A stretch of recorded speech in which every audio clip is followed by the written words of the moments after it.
Hi, I'm Donna D from the band The Babes, and you're watching the Channa Channa Channa podcast.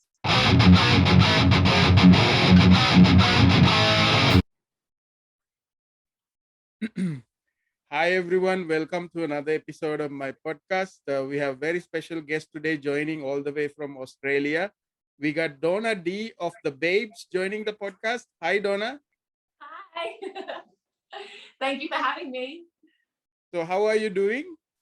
I'm very well, thank you. How are you? I'm good. I just had a nap actually before this, so I'm pretty good. Napping is one of my favorite things to do as well. So Donna, you're coming from Adelaide, right? So tell us how's Adelaide these days? Adelaide is good. We've actually just recently come out of a lockdown, obviously with COVID. So that was actually like our first hard lockdown. So, we were only allowed to go out for groceries and just like the bare essentials. So that was a bit weird. And I don't know, I think there's still some cases around at the moment, but fingers crossed it's kind of under control. So yeah, I mean, the positive of it is that it's really cold here at the moment. So, it's not like we're missing out on nice summer nights being out in town or anything like that. So that's the plus of it. But yeah, it's been a bit weird. How about where you guys are? Yeah, so we are kind of in a lockdown still, and I think we are going back to more restrictive. I don't know. I mean, from last year onwards, we are still in. We are up and down, up and down. Just it's hard to even explain what's happening. Yeah, it's weird when you're forced into that situation, how much you miss the little things that, I mean, we never thought this was going to happen, did we? And unfortunately, we're living in a time where it's a possibility that we can be stuck inside for so long. But I suppose at least we have, music and Netflix. Right. So, when did you last perform live? Oh my gosh. Okay, so we had our last performance. It was in Japan, actually. So we were really lucky. We actually got to play in Osaka. So that was the last stop of our last tour in Japan. And we played at the Hard Rock Cafe over there. And that was one of my favorite gigs because it was the last of the tour leg that we had. And basically I had my wireless set up. So I got to go around and play guitar next to people eating their dinner. And so while they were eating, I was, dancing around and sort of probably annoying them, but I think they liked it. It was a really, really long time ago, it feels like now. So that would have been in 2020, so like early 2020. So yeah, over a year ago now. Yeah, I actually saw that you guys posted the clip of your running from the rising sun, which was shoot in Japan for the because of the Olympics, right? You just posted. Yeah. That's it, because now that we're at home watching the Olympic Games, it's making us miss Japan so much because it's just such a beautiful place and it's got such an amazing culture and the people over there are just the nicest people ever. So yeah, Moni actually made that clip and she always does such a fantastic job of just bringing together all of our favorite little memories. So obviously it's got some live footage and it's not necessarily just the band stuff. You get to see a little bit of where we got to visit and who we got to meet and all those kinds of things. And there's always some silly stuff in there as well, us just being goofy because that's what we do. Yeah, I remember that Moni actually speaks Japanese. Do you speak Japanese as well? Oh yeah, so I also studied Japanese at school, and so I did it all the way through high school. And at that point, I was, definitely more fluent than what I am now. I feel like my brain has just started losing knowledge as the years have progressed. So when we've gone to speak Japanese, I can sort of remember, the very, very basic stuff. But yeah, when it comes to linking together more comprehensive phrases, I tend to stuff up. So yeah, I'd love to sort of brush up on my skills again and maybe try to not suck at Japanese as much as I feel like I currently do. But it's really nice, like over there, every now and then we're in our live set, we have a bit of a switch. So JD and I switch positions, so I get to talk over the microphone. Right. And when we were at those shows, I sort of had my little phrases that I could remember, and it was just so nice to see how excited they were that, you know, we could speak that tiny little bit. So I'd imagine if we learned a bit more. Moni's very good, but I definitely have to catch up to her. Yeah, I mean, I know that all the artists that goes to Japan, they're so surprised. The fans, especially the rock fans, like they're so loyal and they're so disciplined as well, and they have their own sort of culture, right? Out. Oh, absolutely. Absolutely. They're just so passionate and enthusiastic about music and about being part of the experience. So it's Right. not one-sided, you know, they're what they want to be involved in the show. So, you know, when they come, they sing and they join in, even if they've never heard some of the songs before, you know, they're, despite the language barrier, they're still jumping in and singing the choruses and, you know, buying all the merch, and they're just the nicest people. Like, it's really funny as well, because like I didn't know what to expect going over to Japan. You know, I'd always like obviously learned about it in school, and then when we finally got to go over, there was just such an amazing contrast. Like I'm really tall for a girl, so I'm like 5'10", but when I wear high shoes, I'm like over 6 foot, I think. Right. And so when we were over there, you know, a lot of them are like, "Oh, you're so big," but they're so polite as well.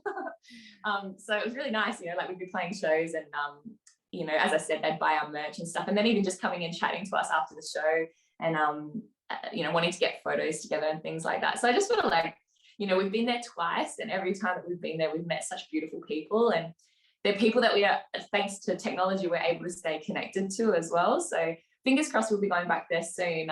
You know, once hopefully the borders are less restricted and we're actually able to do that. But yeah, that, like as you say, I think almost every artist that goes over to Japan has such a surreal experience, and it is something that's really special. Like I think they're very uninhibited, like they're not worried about what they look like, you know, if they're completely yelling and screaming along with the music. They don't really care if people are judging that. And I think that's something that we should all try to achieve wherever we are in the world. You know, it used to be like that, but I think now people are a little bit more reserved. So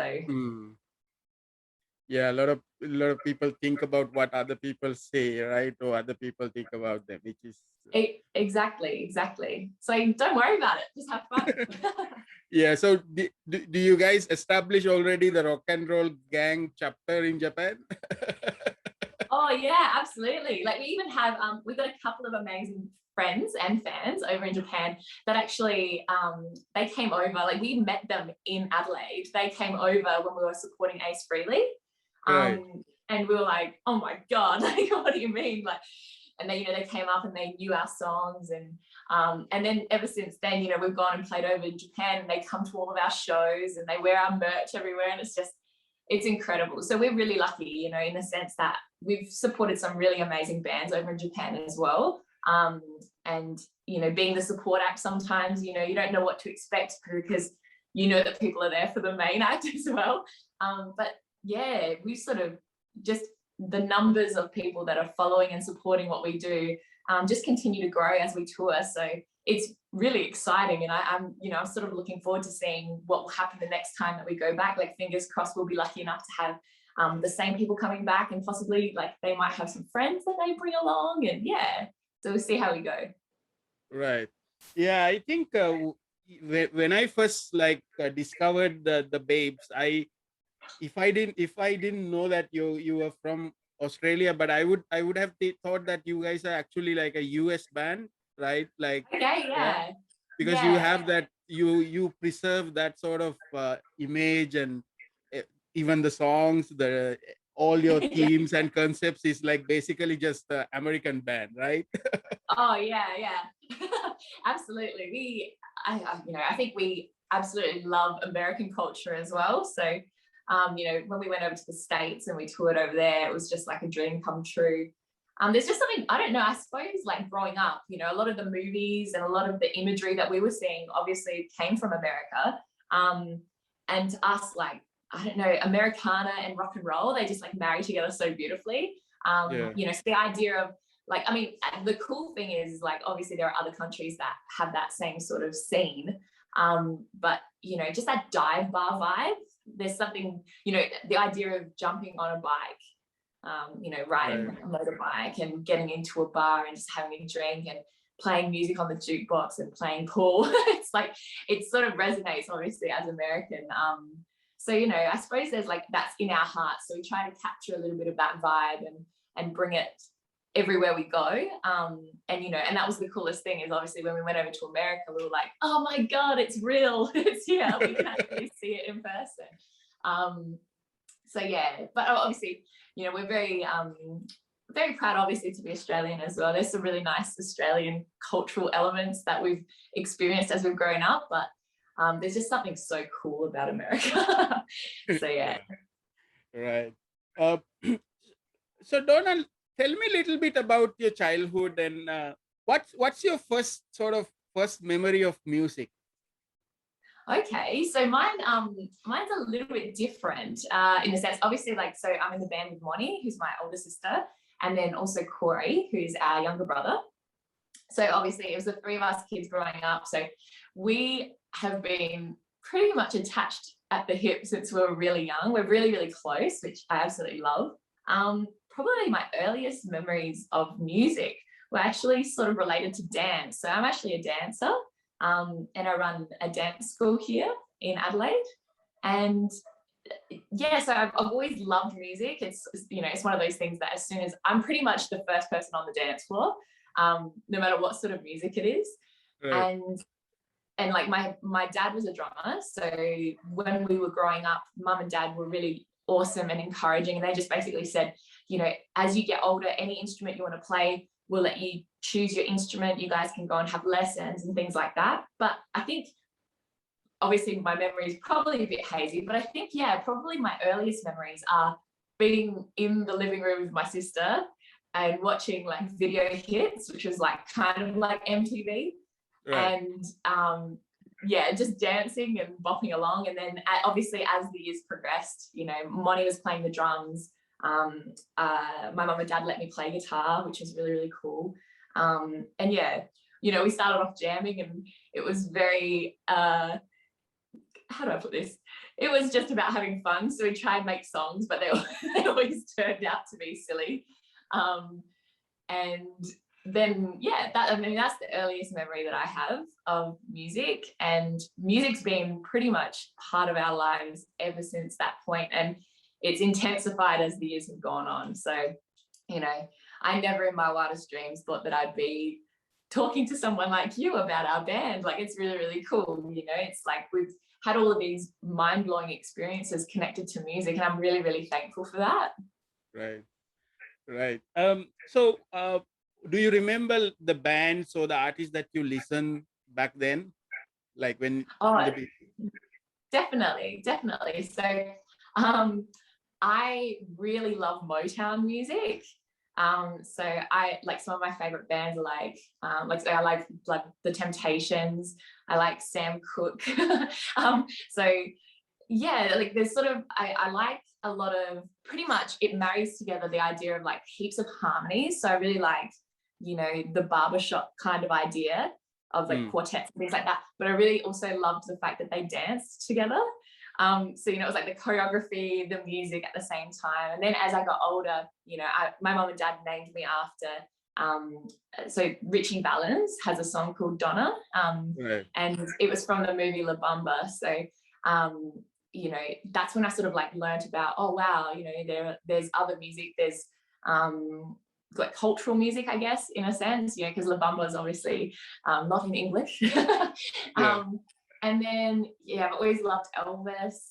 And then as soon as I discovered like glam rock with my sister, I was like, oh my God, this is the best. But I definitely have to acknowledge that there was a boy band phase in there for me. So everybody loved Backstreet Boys. I actually loved a band from the UK called Five. Right. And yeah, so that was like one of my first concerts, and I was convinced that they saw me in the crowd and fell in love with me, all of those kinds of things. So yeah, so it's been really eclectic. I suppose that's the best way to describe it. It's just like pretty much any type of music. I'm excited to listen to it, and you know, it's kind of evolved over time. Like if I had to say what my favorite style of music is now, surprisingly, like I really like a lot of blues. And I think that sort of stems from us being over in the States and hearing all these amazing musicians over there. Right. Even like some country sort of creeping in as well. So yeah, it's just, that's the cool thing about music, is I think it's constantly changing and your taste evolves over time as well. Yeah. Even for me, I actually have pictures of my, I think it's like mid 90s. I have pictures of my bedroom, and I used to Yeah. have like Backstreet Boys, Spice Girls, and I was, So good. yeah.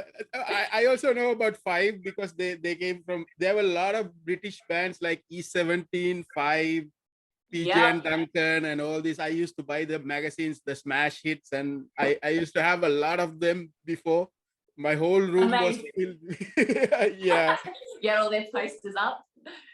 Yeah. I mean, I'm still proud of that because, for me, that I really fell in love with music when I was like 4 or 5. I remember like I getting one tape, and then from that my dad gave me a tape, and then from that I was just like, I was listening to everything, like, metal, Yeah. rock, and anything, hip hop and everything. And I was always a collector, and I always chase, if I knew somebody had this album, I will go go to his house, like, go to that Yeah. person's house, like, because back then there was no internet, right? So you talk to people and you exchange tapes, and that's how we did it before. Yeah, it's a good phase. uh Yeah. And it sounds like you've got sort of similar to us, you know, you've got like very eclectic taste. Obviously it's probably changed over time, but yeah, I feel it makes me feel less like cheesy, the fact that you like that sort of stuff as well. It's good. yeah, it's a good part of, I think it's a big part of who we are, what we listen to in these different, when we were different ages, right? Because Absolutely. it just builds up. But to what you said about the American, because the American, like, blues bands, country bands, but I've been talking to a lot of these artists from America, which who are not very famous, but they're like, day-to-day musicians, where they play gigs, they play in bars, and there's a whole industry that what we don't see in the media, which is, media is just focused on a couple of bands who are like famous. There's a whole different industry, which is like the day-to-day musicians that just do gigs, they play in Yeah. pubs, and that's a whole different. I'm so amazed that there are so many talented artists, but we never get to hear about them, right? Yeah, I think that's very true. You know, there is obviously the good thing now, I suppose, is that we have a little bit of autonomy in terms of having social media where we can share our craft and share our taste and things like that. But it would be nice if, yeah, if the mainstream kind of got behind the little guy, because all of those big bands had to start somewhere. Right. So yeah, no, I agree 100%. And that's why I think as well, it's surreal that, you know, I mean, it's a bit of a hustle. Like my sister, I like look at her and I look at the rest of the guys in the band, and I'm just so proud of all of them. And I'm really proud of what we've been able to achieve, because we're just, you know, a group of, you know, we're not kids anymore, unfortunately, we're getting older, but we're a group of people that have a shared passion, and we've been able to have some really amazing opportunities, some really like incredible performance opportunities all around the world. But yeah, obviously, if there was, you know, I suppose if there was something like MTV, like old school MTV, where maybe they were pushing new artists, it would make it a lot easier, you know. And yeah, I suppose as well, it becomes a little bit tricky now that, you know, things like Facebook and you know, even I suppose Instagram, but there's like a little bit of that like monetizing going on, obviously, where they're trying to push for like money. But back in the day, obviously it was good because it was a free platform where we could all promote our stuff and not get limited. So I guess it's trying to like find the happy medium, you know. Sometimes you got to be lucky and have just the right person notice you at the right time, and then before you know it, you're boarding a plane going somewhere really special just because of the timing, you know. Yeah. But yeah, you know, it's, and like you say, it's crazy. There's so much talent out there. You know, we were just in the times that we've traveled, we've gone out and we've seen people just working in these tiny little bars, and the caliber of, you know, guitar playing and vocals, you're like, oh my God, how are you not, you know, massive already? But they're just having, you know, they're doing what they love, and that in itself is really, really cool. So yeah. Yeah. So Donna, I want to ask, when did you discover Kiss? Oh, so my dad used to be a drummer, and I remember seeing a photo of him in a suit with Kiss makeup with his bandmates. And I was like, what is going on here? Like, what are you doing? Right. And to be fair, like, Moni definitely was also responsible for introducing me to Kiss. You know, she'd like put it on and be like, you know, this is like, I remember because we actually used to share a bedroom in our childhood home, and she used to have all of her posters up. So I had all the pop stars and she had Kiss. And it was, yeah, like, I pretty much every night before I go to sleep, I'd just be staring at this image of Kiss, and I was like, God, they're cool. And then as I got older, I started listening to more and more of their stuff, and I was like, wow, this is just, there's a song for every mood, there's a song for every occasion, you know.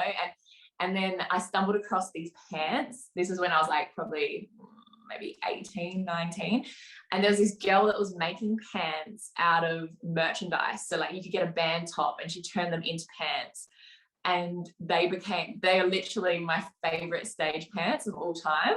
And it's just got faces of Kiss, and I feel like when I put them on, I'm like trying to channel like my inner Ace, or like, you know, try to be like Kiss. So yeah, I just love the theatrics because I'm a dancer as well. Like, I've always loved costuming. I've loved like anything that's extra, you know. So like Ace with his smoking guitar, I was like, what?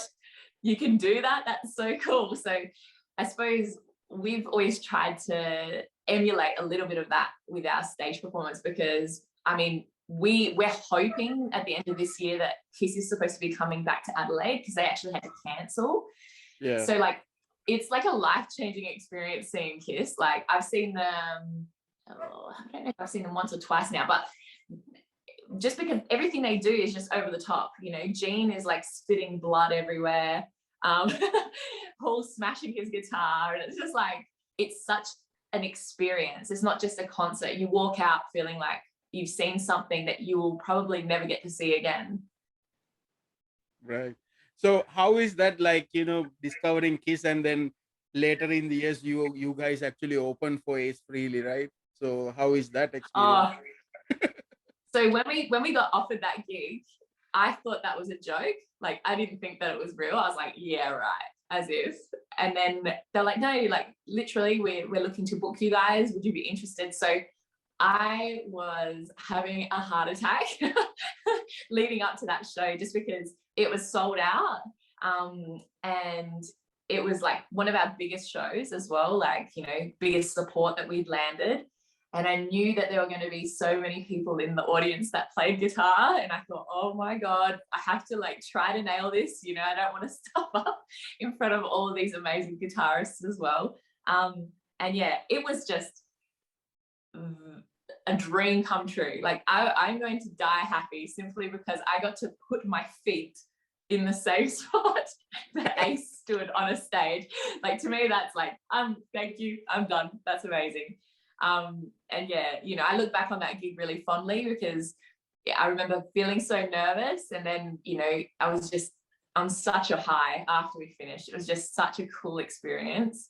And yeah, you know, now I sort of like, it's weird, like, listening to Kiss and, you know, even seeing Ace, you know, on whatever media, I'm like, oh my God, like, you know, we've played the same show as him. How cool is that? And that goes for other people as well, like Sebastian Bach and you know, LA Guns. Like, it's just like, we've been really, really lucky. And like, all of those artists, whenever I listen to them on my, you know, on Spotify now, I'm like, oh my God, that's right, we got to play with them. That's really cool. Yeah. So tell me a little bit about the forming of the Babes, the band. So how is that idea came up, and how did you guys came up with the band? I want to hear your side of the story.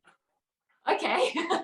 Well, so I started guitar really young. So like not really young, sorry. I picked up guitar at maybe like 11, and I was having lessons, but I was also dancing and doing competitive Latin and ballroom dancing as well. So my parents were really supportive. They were so nice. They let us pretty much do any hobbies that we wanted. But I found because I was doing dancing, it was sort of hindering my guitar practice. I wasn't really doing as much as I would have liked. So pretty much like after maybe the first 2 years of having the guitar, I said, oh, I'm going to have a break from lessons. And then I ended up landing a scholarship for dancing, and that kind of went full steam ahead. So pretty much I had a gap of guitar.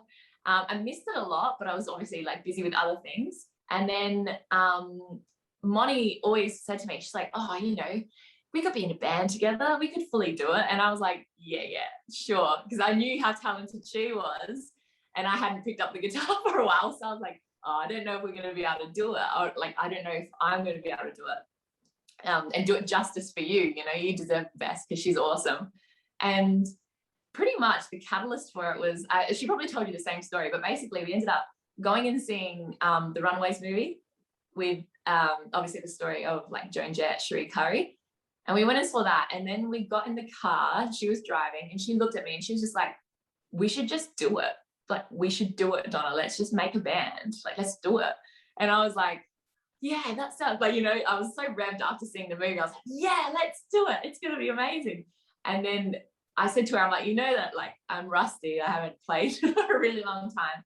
And she was just so patient and kind. And she was like, yeah, that's fine. Like, it'll be so much fun because it's us like doing it together. And, you know, we're sisters, obviously. So like we can get on each other's nerves and it's not the end of the world.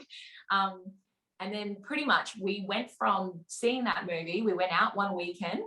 I think we actually went and saw a live show, like a gig. And then we were at the bar and we looked at each other and we did like, sounds really corny, but we did like a proper like pinky promise that we were going to start a band. And that's pretty much where it happened. And then, you know, we had, we put out flyers because obviously we couldn't be like, we didn't want to just do it the two of us. We needed extra people in the band.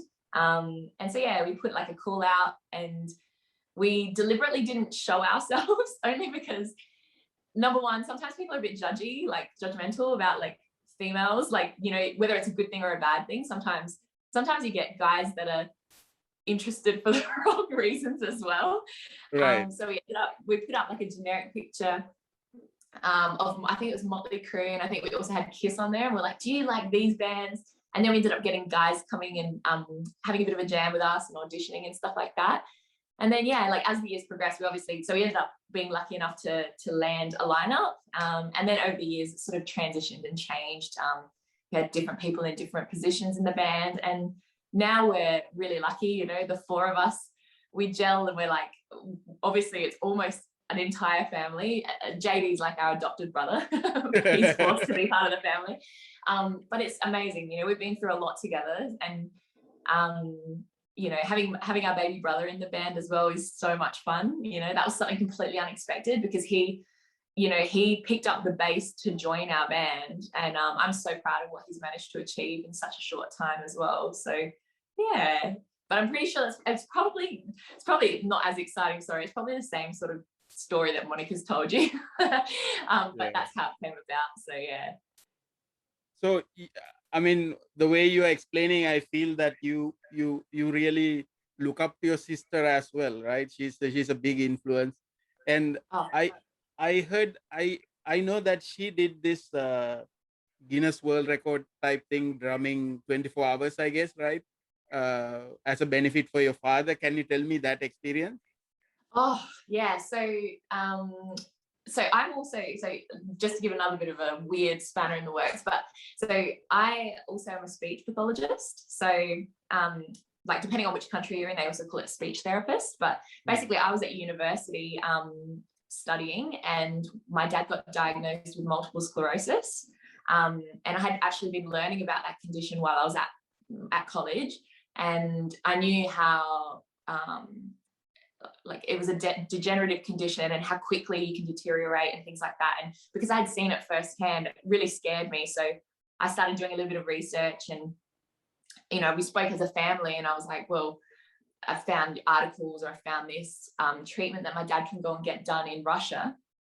And so basically we had to like do a whole application process, try and get him in to, we're obviously based in Australia, we needed to get him over to Russia, and they accepted him, which is incredible, but it just meant that we basically needed to come up with, to be fair, I can't even remember the amount now, but I think it was around like the $60,000 mark, and we had none.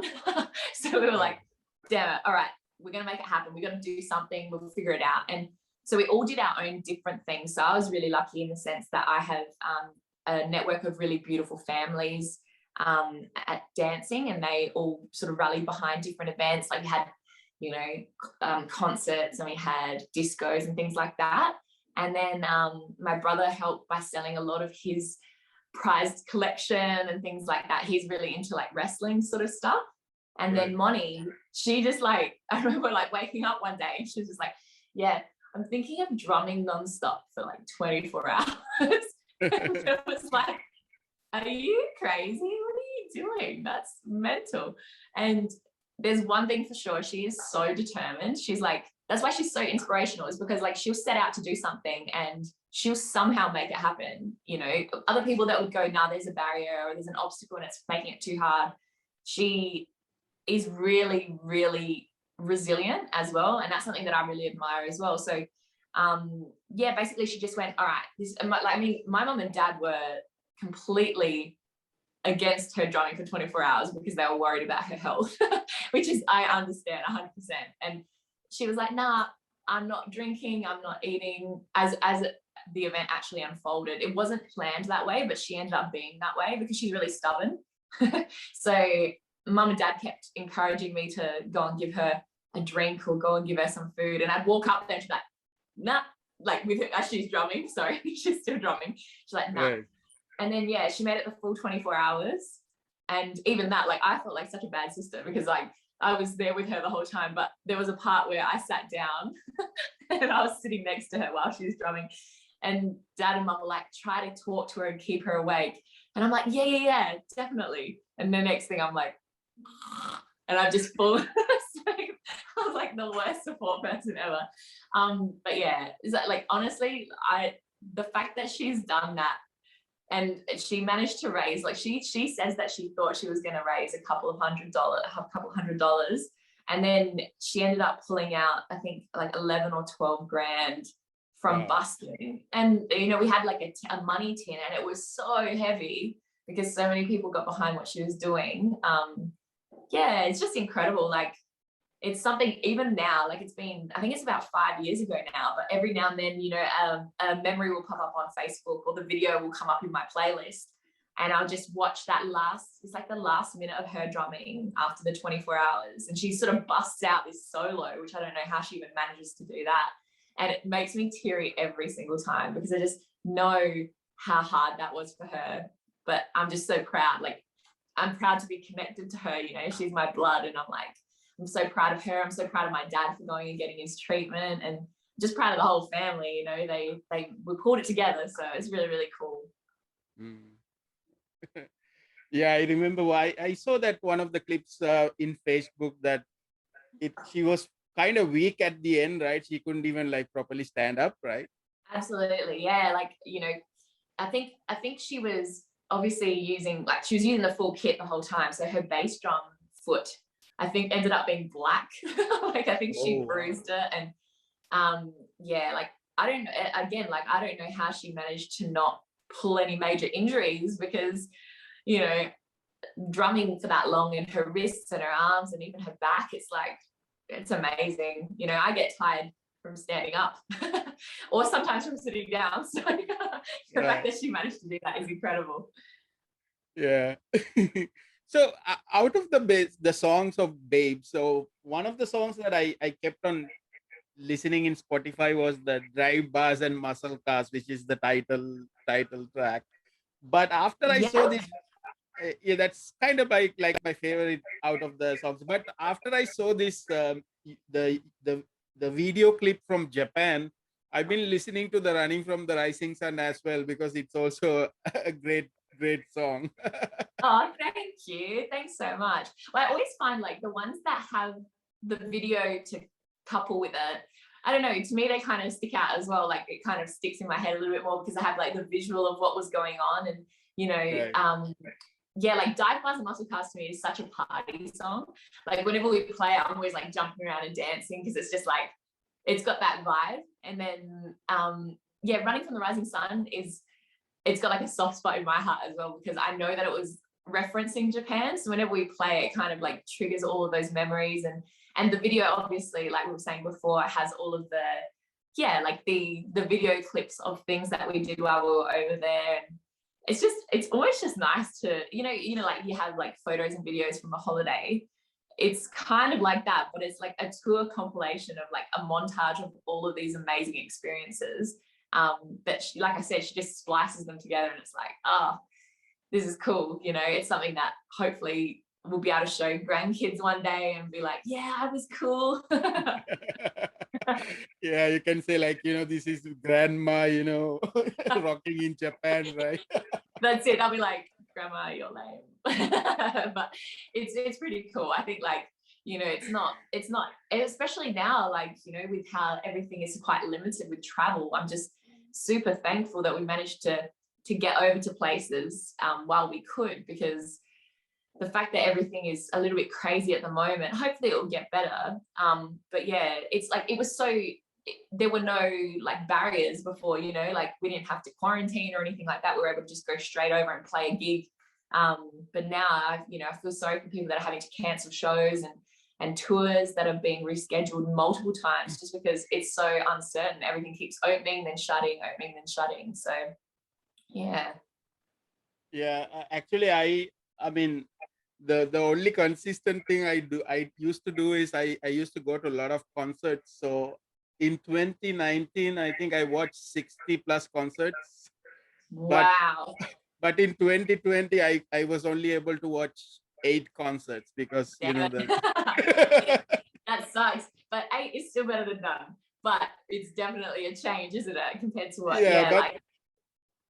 But I'm quite grateful when I see all the Facebook memories that I actually spent my money and time and went and watched all these great artists. I went and met a lot of them, and because now you don't know when that will ever happen again, right? Or whether it will ever happen again. So I'm quite appreciative of that. And then in 2019, we went, the whole family, me and my son and my wife, we went to the WWE wrestling event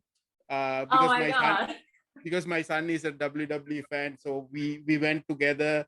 We spent whole like 3-4 days in Singapore, and we went to the event and the whole WWE experience. And my son was so happy, and I'm so glad that he was able to experience that before everything happened, because it's a great memory for him, right? Absolutely. Well, funnily enough, my husband is a pro wrestler.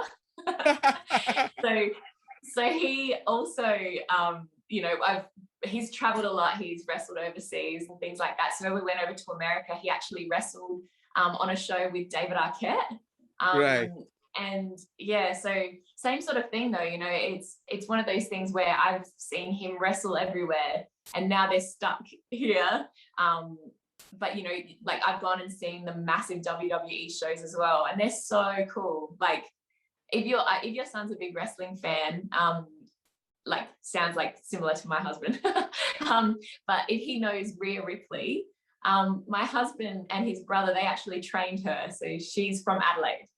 And she's the current female like women's champion over there, which is incredible. So in a way, it's been, as much as it's been limiting with not being able to travel, it's been really cool seeing the way that they've still tried to modify the way that they provide their shows. So they've done their wrestling ring, and then they've got like a dome basically of just people watching on Skype. So everybody's obviously having to try and like come up with these makeshift ways to show audiences that stuff's still happening. But nothing, I'm guessing that nothing would have beaten seeing your kid, your son smiling and being so excited at that show. It would have been pretty cool. Yeah, and then high-fiving the wrestlers, and it's Oh yeah. yeah. He's such a big fan. So what the local there's a local wrestling you know guys here. So what they did is in 2019 they actually had his birthday on the ring. So he went on Oh, and he had a cake and then everything, right? So he was so happy. oh, that's amazing. That's so cool. Yeah, Yeah. it's a Did because he get to do an entrance and come in and, you know? no, he we made it a surprise. So we went to the event that was supposed to happen, and then in the middle of the event, they asked him to come on stage, and then Oh, his favorite local wrestler brought the cake to him, and then he was like oh. he was telling all his friends about it, what happened that weekend. Oh yeah, he'd be such a legend. That's so cool. Yeah. uh, Donna, I also want to ask you about your you guys also toured in Middle East, right? For the troops, you Yes. performed for the troops. How is that experience? Oh, that was so cool. I had no idea what to expect. I was a little bit nervous, just because it's not every day that someone approaches you and says, hey, do you want to go to a war zone? So, I didn't really know what that involved, like how risky it actually was going to be. And yeah, like I didn't really have anything to compare it to apart from, like I think Moni probably mentioned it to you, but we always admired people like, even back in the day, like Elvis went over to the troops or Marilyn Monroe went over to the troops. All of these different like big people that have made the effort to go over and see the forces over there. And so basically when they approached us for it, it was like, again, are you sure this isn't a joke? Are we really doing this? Are we able to do this? So we just were so appreciative that we were approached and able to go and do it, because we met such incredible people over there. They're so disciplined and so kind as well. Like it was just really nice getting to know people that we probably wouldn't have had the privilege of getting to know them because they are, obviously off doing these things all the time and learning about combat and learning about the things that they're facing on a daily basis. They're just very strong people. And yeah, like I'm a bit of a wuss. So, things like learning how to manage people being injured during combat or learning first aid and even going through simulations of what it can be like in the line of duty. What do you have to do if you see this happen, or if a bomb goes off, or if a rocket fires? It was like really confronting, but I was just absolutely in awe. And the fact that we were asked to go over there to, I guess, like bring a little bit of home to people that are from Australia that are over on the bases, and to hopefully lift their spirits. It's just an honor, I just, the timing of it was pretty funny because it was actually, we were going over there and then I was getting married the following week that we got back. So my husband was like, please come back. And yeah, he was super supportive and it was really, really great. And as I said, the people we met over there were like, they're going to be people that were lifelong friends to us. And there's the prospect of us being able to potentially perform for them again soon. So that's really exciting because they were such a really like receptive audience. They're working so hard all the time. So it was nice to be able to loosen up a little bit and just bring a little bit of fun and a little bit of a party. Because like rock and roll is a great way to loosen up, I think. So yeah, it was a huge honor and something that I will never ever forget. That tour was incredible. Yeah, it's definitely that as you said, like bringing a piece of home to them, right? What they miss, and definitely like I'm sure that this experience impacted you a lot personally, right? And then definitely you guys going there really helped somebody as well because they're feeling lonely or feeling missing home. It's a great thing, right? Yeah, that's it. And sometimes it's just nice to, I guess, change up the routine and see some fresh faces. They're always surrounded by the same people.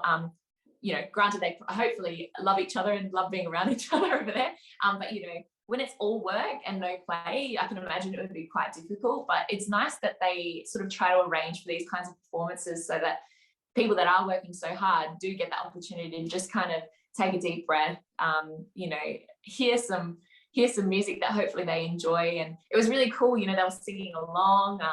We actually had in a couple of our sets, we had a couple of covers and we sort of put it out to the audience. We're like, does anybody want to jump up and play, join in with us? So, you know, we had some people join in and jump up and sing and jump on the guitar, and it was really fun, you know, because yeah, as I say, a lot of those people probably have such strict routines over there that it's not every day that they'd be able to, you know, jam basically.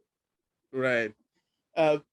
So Donna, you mentioned about your stage pants, the Kiss merch stage pants, but yeah, but you do have another something very unique to you, which is I only see the top that you wear with the guitar picks. yeah.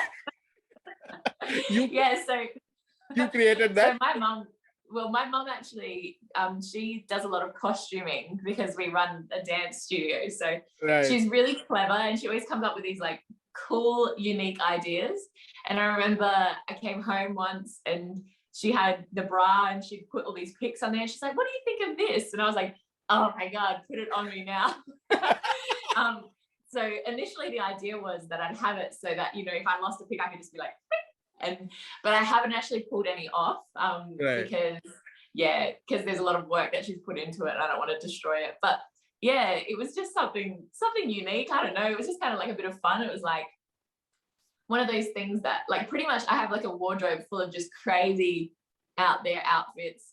And yeah, it's like, you know what, same as Kiss, like it's not every day that, you know, you see someone in, I don't know, like giant platforms and like putting, you know, like armor on. And that's what I really love is like it's kind of like your stage gear can be a little bit of like, I don't know, brings out your alter ego. So it's quite a funny contrast because like when we play shows, I'll be, you know, up there in a bra. It's like, who cares? It doesn't matter. Yeah, so I've always kind of been, I don't know, I'm a little bit of an extrovert when it comes to clothes. I like wearing things that are a little bit weird and a little bit different. And yeah, the pick top is a popular one. Like most girls, they're like, oh my God, I want one of those. So I don't know, I might have to encourage my mum to make some more. Right. So I saw it on the Babes Facebook. You guys put out a post which is quite interesting that you're kind of working on a new album or new songs. What's happening?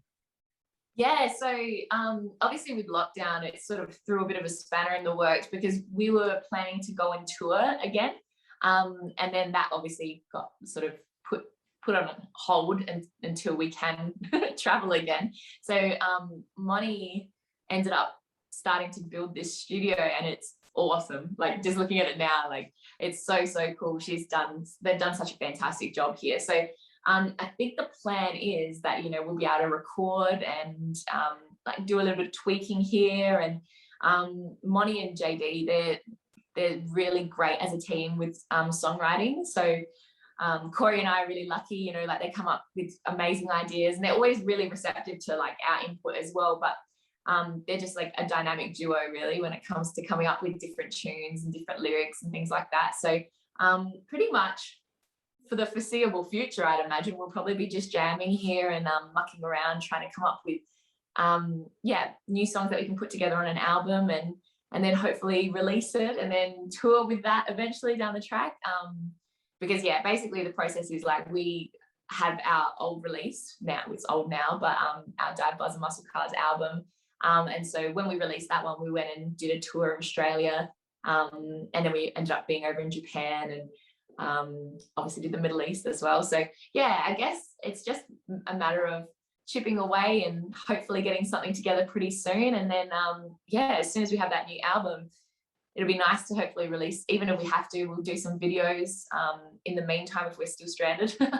But yeah, I'm really looking forward to it. I mean, I love playing anything and everything that we've got in our repertoire, but it's always exciting when something new comes along, like when Moni or JD is like, oh, I've got a new song, and you hear it and you're like, oh, that's awesome, I can't wait to jam it, can't wait to play it. And nothing beats playing it live as well, you know, getting to see how people receive it in the audience. So hopefully we'll be able to play live soon, but you know, obviously there are limitations on how many people are allowed to be in venues and shows at the moment. So yeah, it might be a little while off, but that's good because it means that we can hopefully refine what we're working on. Right. So Donna, what's your message to the rock and roll gang and also the people who's going to watch this video? Oh, well, I just want to say to everybody, thank you so much, number one, for tuning in. And thank you very much for having me, by the way. I really, really appreciate it. And I guess to anyone that's tuning in or anyone that follows our band, I just want to say a sincere thank you. Never in my wildest dreams did I think that I would be in a position where, you know, I'm able to pursue my dreams and have so much fun along the way doing it. And that's largely thank you to people that are so encouraging and supportive, you know, people that show their love or, you know, show that they want to see us play somewhere, or that they're, you know, even just contributing by purchasing merchandise. Like, those things mean so much. And we can't ever express our gratitude enough. So yeah, like, thank you for your time, and thank you for the energy that you're putting into promoting music as well. Like, the fact that you're taking your time out to speak to artists is so cool. So really, really appreciate it. Pretty much, we love you all. Thank you so, so, so much is pretty much all I want to say. Right. Donna, anybody you want to shout out to? Yes, I would like to say hello specifically to Matt and to Buddy and to Betty and to Don. I could keep going. I'm annoying and I probably have a long list, but pretty much hello everybody. I love you all. And yeah. So Donna, thanks for joining this. I really enjoyed talking to you. I mean, of course we can talk even longer, but you know, there's so much exciting. Thank you for joining, and looking forward to new songs, and hopefully in the future you guys can tour in Southeast Asia as well, maybe Singapore, maybe Philippines. Yeah, we looking would love forward to that. And then we can meet in person. That would be awesome. Yeah, so have a great day ahead, and all the best. Thank you so much for your time, and I hope you have a great day too. Thank you. Thank you.